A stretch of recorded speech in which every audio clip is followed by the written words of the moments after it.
좋은 아침입니다. 창세기 27장 14절에서 29절 말씀 보도록 하겠습니다. 14절 그가 가서 끌어다가 어머니에게로 가져왔더니 그의 어머니가 그의 아버지가 즐기시는 별미를 만들었더라.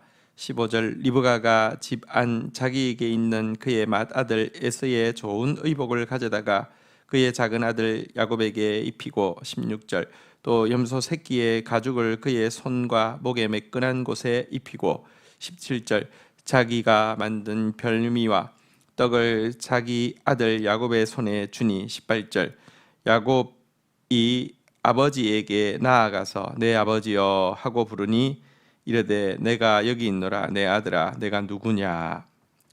자, 이제 리브가의 계획은 일사천리로 진행됩니다. 야곱은 염소 새끼를 가져왔고요.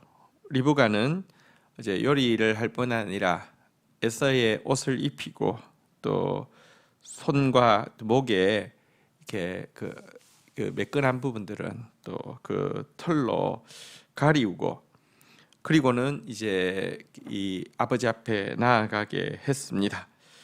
아버지가 이렇게 묻습니다. 내 아들아 내가 누구냐. 약간 느낌이나 뭐 모든 것이 좀 달랐겠죠. 누구냐 이렇게 묻고 있습니다. 자, 19절부터 보겠습니다. 야곱이 아버지에게 대답하되 나는 아버지의 맏아들 에서로소이다. 아버지께서 내게 명하신 대로 내가 하였사오니 원하건대 일어나 앉으사 내가 사냥한 고기를 잡수시고 아버지 마음껏 내게 축복하소서. 자, 아버지가 내가 누구냐 할 때 아버지 맏아들 에서입니다라고 이렇게 말을 했습니다. 그리고는 이것을 잡수시고 축복해 달라고 부탁했습니다. 자, 아버지를 속였죠. 20절입니다. 이삭이 그의 아들에게 이르되 내 아들아 내가 어떻게 이같이 속히 잡았느냐. 그가 이르되 아버지 하나님 여호와께서 나로 순조롭게 만나게 하셨음이니이다. 아버지가 좀 미심쩍은 거예요. 그리고 또 시간도 너무 짧게 걸린 것도 미심쩍고요. 그래서 묻습니다. 어떻게 이렇게 속히 왔느냐. 그러니까 또 거짓말을 합니다. 여호와께서 그 순적하게 만나게 해 주셨다라고 또 거짓말을 합니다. 21절입니다. 이삭이 야곱에게 이르되 내 아들아 가까이 오라. 내가 과연 내 아들 에서인지 아닌지 내가 너를 만져보려 하노라. 22절 야곱이 그의 아버지 이삭에게 가까이 가니 이삭이 만지며 이르되 음성은 야곱의 음성이나 손은 에서의 손이로다 하며 23절 그의 손이 형 에서의 손과 같이 털이 있으므로 분별하지 못하고 축복하였더라. 24절 이삭이 이르되 내가 참 내 아들 에서냐. 그가 대답하되 그러하니라. 아무래도 미심쩍어서 가까이 와서 만져보니까 또 털로 이렇게 다 치장을 했잖아요. 그죠? 이상하다. 음성은 야곱인데 이렇게 털은 또 에서의 털이구나 하면서 마지막으로 한 번 더 묻습니다. 내가 참 내 아들 에서냐. 그때 또 대답을 합니다. 그러하나이다. 짧은 시간에 3번이나 거짓말을 하고 있는 모습을 보게 됩니다. 여러분, 거짓말은 또 거짓말을 낳게 됩니다. 이것은요, 지금 이 상황에서 3번 거짓말한 것에 끝이지 않고요. 사실 야곱의 인생에서도 보면요, 결혼 문제 때문에 7년 동안 열심히 라헬을 위해서 일했는데 레아를 주고요. 또 다시 7년을 일해야 하는 장인에게 쏟게 되는 일도 있고요.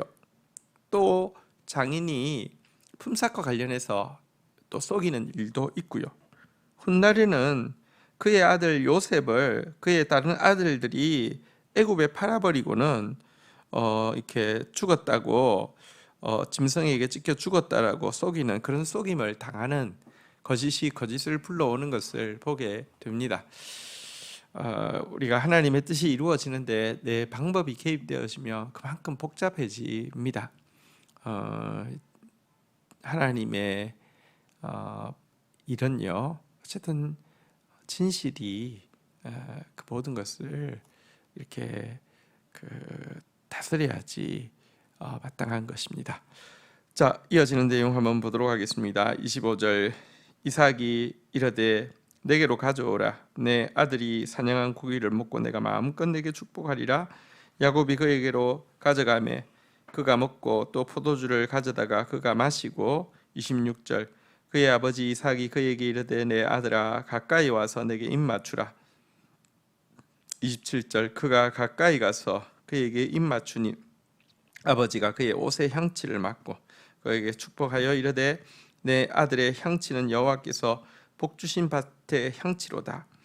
28절 하나님은 하늘의 이슬과 땅의 기름짐이며 풍성한 곡식과 포도주를 내게 주시기를 원하노라. 29절 만민이 너를 섬기고 열국이 내게 굴복하리니 내가 형제들의 주가 되며 내 어머니의 아들들이 내게 굴복하며 너를 저주하는 자는 저주를 받고 너를 축복하는 자는 복 받기 원하노라.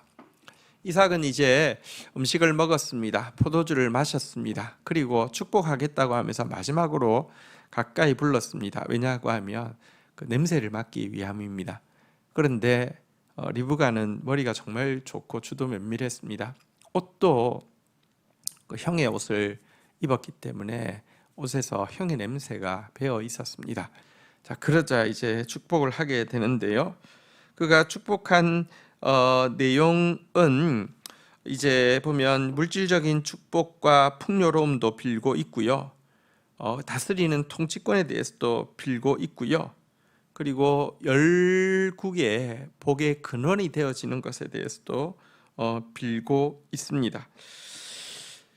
이 내용을 보면서 우리가 적용을 할 때 이렇게 적용하는 것은 잘못된 것입니다. 무슨 수를 쓰더라도 야곱처럼 축복만 받으면 그만이다. 그렇지 않습니다. 이 내용을 보면서 바른 적용은 무엇이냐고 하면요, 하나님의 복 주시기로 결정하면 이렇게 간사한 야곱도 복을 받게 하시고, 하지만 복 받은 야곱을 연단하셔서 나그네 험악한 세월 120년을 지나게 하셔서라도 진짜로 복 받을 만한 사람으로 바꾸어 주시는 분이시다. 그러니까 하나님의 주권과 하나님의 포기하지 않는 연단을 찬양하면서 이렇게 도리어 하나님 더 의지해야 되는 것이지, 뭐 어떤 방법으로든지 복만 받으면 장땡이다 이렇게 적용하는 것은 성경을 잘 모르는 것입니다. 자, 한편 여러분, 이삭은 그래도 그 믿음이 보통 사람이 아닌데 왜 그렇게 에서에게 축복하기를 집착했는가를 이 축복의 말 중에서 찾아볼 수 있는 단서가 있습니다.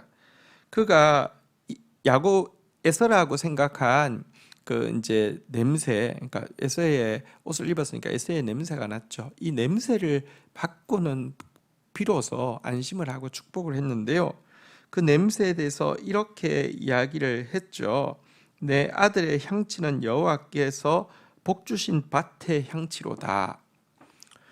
그 아들 에서는요, 하도 들을 이렇게 뛰어다니다 보니까 옷에 들녘에서 나는 뭐 들풀들, 들꽃들 이런 들냄새가 배어 있었는데요. 이 냄새에 대해서 여호와께서 복 주신 밭의 향취다 이렇게 이삭이 이야기한 것은 아마 이런 뜻 같습니다. 하나님께서 가나안 땅을 약속으로 주신다고 하셨는데 그 땅에는 사실 많은 대적들이 있습니다.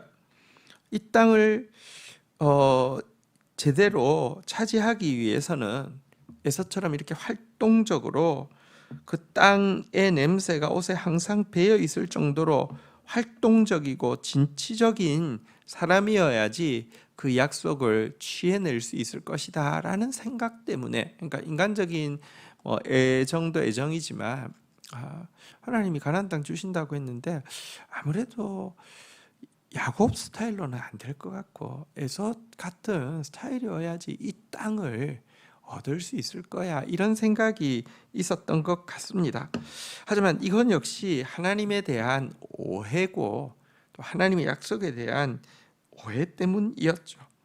하나님께서 약속하신 가나안 땅이란 궁극적으로는 그들이 살고 있는 그 땅을 이야기하는 것이 아니라 하나님의 나라를, 말씀이 다스리는 하나님의 나라를 이야기하는 것이고요.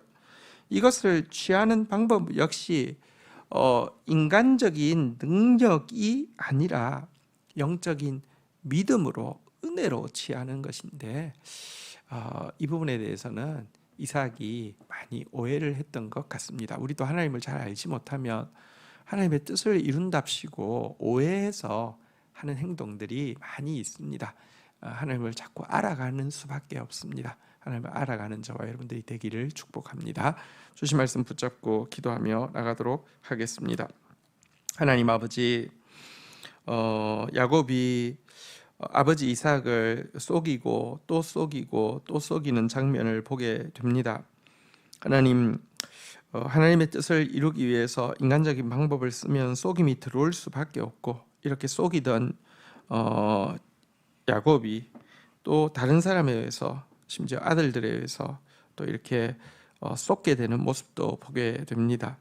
하나님, 하나님의 뜻을 하나님의 방법대로 이루시기를 원하며, 또 그 짓이 아니라, 속이는 자가 아니라 진실한 자로 그 일에 수종되는 저희들 되어질 수 있도록 은총을 베풀어 주시기를 간절히 간구하고 소원합니다. 하지만 하나님, 야곱에게 복 주시기로 결정하셨기에 이렇게 속이는 야곱에게까지 은혜가 임한 것입니다. 나 같은 자에게 이런 은혜가 임하는 것은 주님께서 나를 모르셔서가 아니라 아심에도 불구하고 복 주시기로 결정하셨기 때문입니다. 이 얼마나 놀라운 은혜입니까? 하나님의 은혜 가운데 있사오니 주님, 정말 이 말씀 받을 만한 사람으로 연단되어지는 이 여정을 또 감사하는 마음으로, 빚진 마음으로 잘 감당할 수 있도록 은총을 베풀어 주옵소서. 이삭이 하나님을 잘 알지 못함으로 말미암아 가졌던 오해를 보게 됩니다. 하나님, 우리가 하나님을 더 알아가는 자 되어지게 하여 주셔서 하나님을 위하고 하나님의 뜻을 이루기 위해서 한다고 한 일이 하나님 나라의 걸림돌이 되는 그런 오류를 범하지 않도록 저희를 지켜 주옵소서. 예수 그리스도의 이름으로 기도 올립니다. 아멘.